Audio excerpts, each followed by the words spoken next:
Hello, America. I'm Mark Levin. This is Life, Liberty, and Levin. The great Bill Bennett. How are you, sir? Okay, Mark. Good to see you again. Consider you one of the wise men out there of the conservative movement of the Reagan era, which is where we first met. You were head of the National Endowment for the Humanities. You were Secretary of Education. And you didn't just sit in these spots. You made a difference in these spots. You were the first drug czar. We've got a lot to talk about. Yes, sir. But first of all, I want people to know, long ago, you were a Democrat. When the Democrat was kind of a moderate, Democrat Party is kind of a moderate party. Now we see these radical leftists who got elected, and they seem to be the leaders of the party. I remember when Michael Harrington, a socialist from Massachusetts, Bella Abzug, kind of crazy from Manhattan, how they were pushed to the side. And yet the media promotes them. What do you think's going on? Putting them forward. Yeah, I was a Democrat because I grew up in Brooklyn, New York, Irish Catholic family. I mean, we didn't know any Republicans. I remember my mother pointing out someone else and said, there goes the Republican, you know. But so it was kind of a natural thing. But I joined the administration, the Reagan administration, joined you as a Democrat. Ronald Reagan, of course, famously had been a Democrat.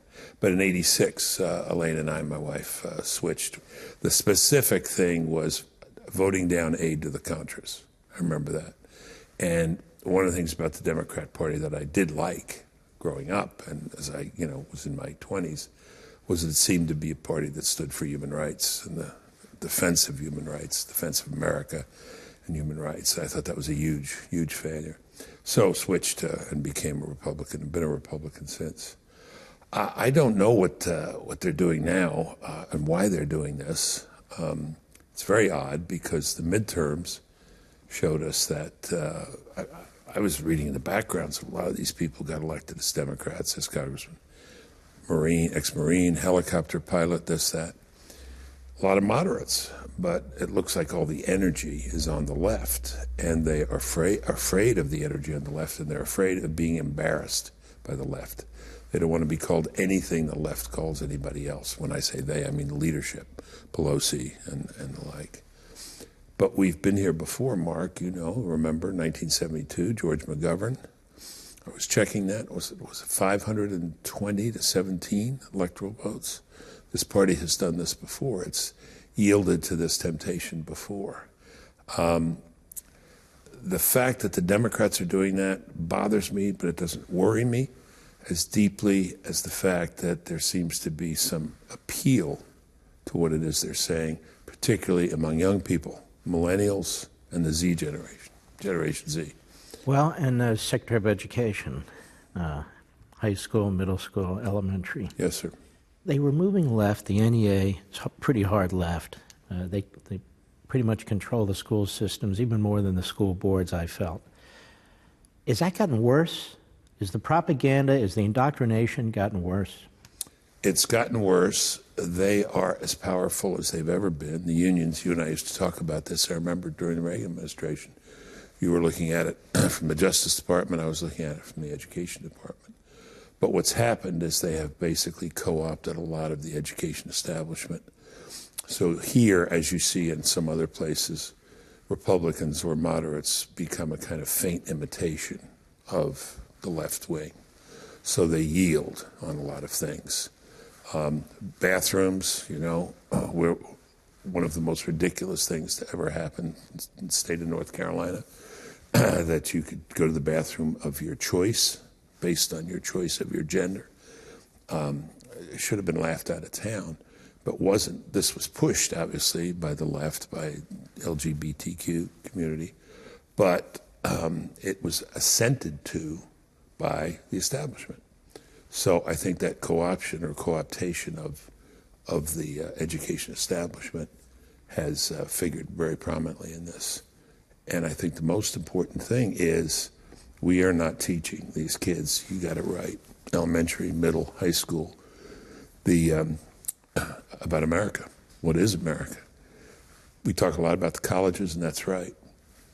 But, as the Jesuits, I went to Jesuit high school, say, give me a child till he's 17, and we got him.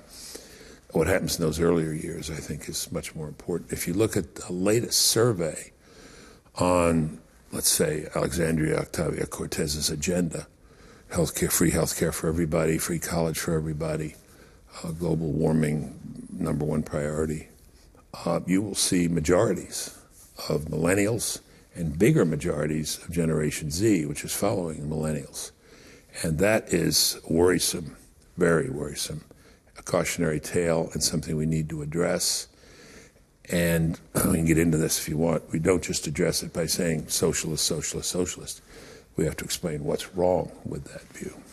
What is wrong with it, and how do we're the real outsiders, get into the educational bureaucracy, educational establishment? Do we need to break it up, formally break it up? Do we need to apply antitrust laws to what's going on? Do we keep competing against them with alternatives, homeschooling, charter schools, and so on? How do we address this behemoth? Well, I've been working on this for, I hate to say how many years, but I don't know. You're generous to me to say outsider. I said the other day, I was half joking. I said, all this socialism stuff, it's my fault. It's entirely my fault. I was the Secretary of Education. What the heck was I doing? I was lecturing on choice and accountability and in charter schools. I should have been lecturing on the history of socialism. Look, socialism is as socialism does. And we can, if you look at history, you see what it does. It immiserates people. It destroys economies. It immiserates people. They don't know the history. If you go into a college freshman classroom and talk to kids, talk to them about anything in history, they don't know it. They just don't know it. It's not their fault, but it is the education system's fault. I don't know about the antitrust. I would yield to you on that. But I do think working inside the system, more school choice, more, I think, criticism of what's going on. But right now, the debate, I'll come back to your question. As I'm thinking about your question.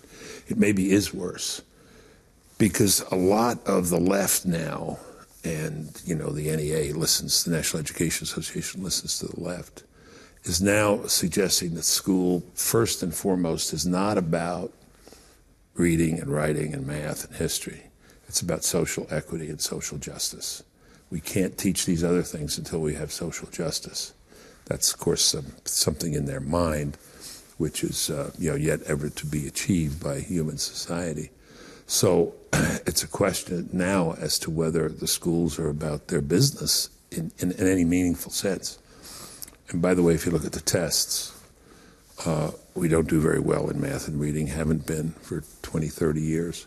But our worst subject is American history. You cannot love a country, and how do you ask someone to defend a country that a young person doesn't know, not familiar with, don't know the story, or if they do know the story, they know the story according to widely used left-wing, tendentious American history textbooks. Your first really big book was about morality. Right.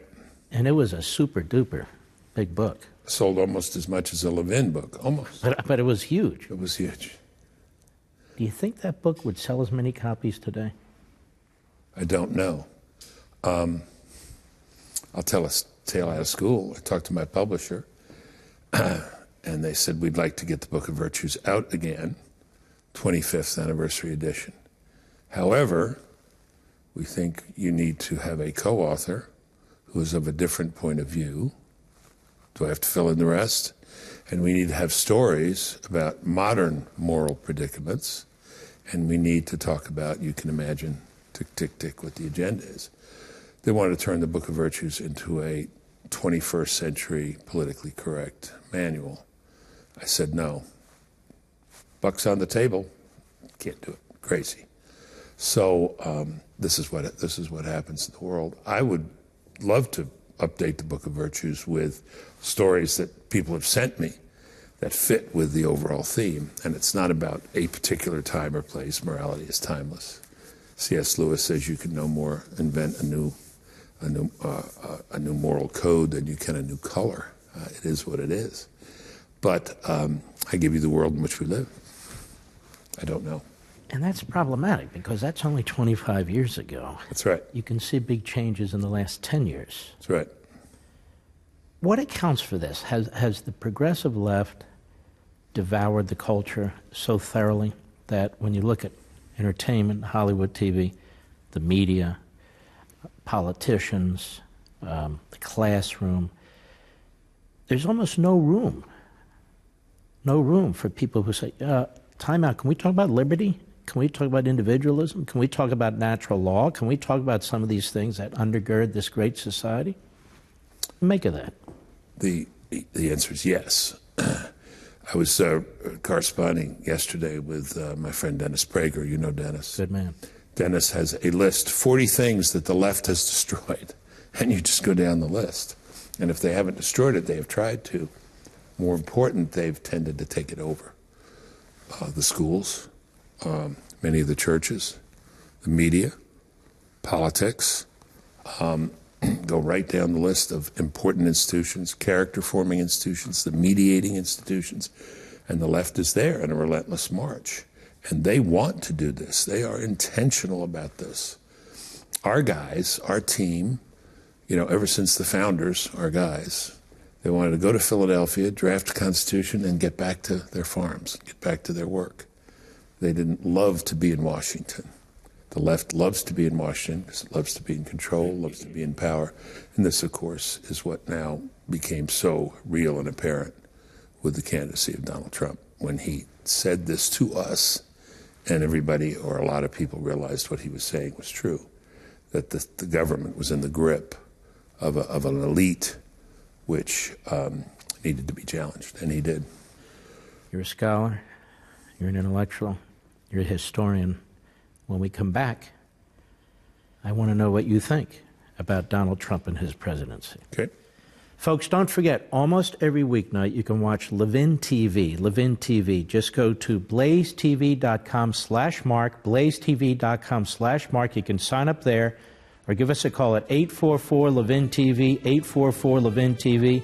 We'd love to have you.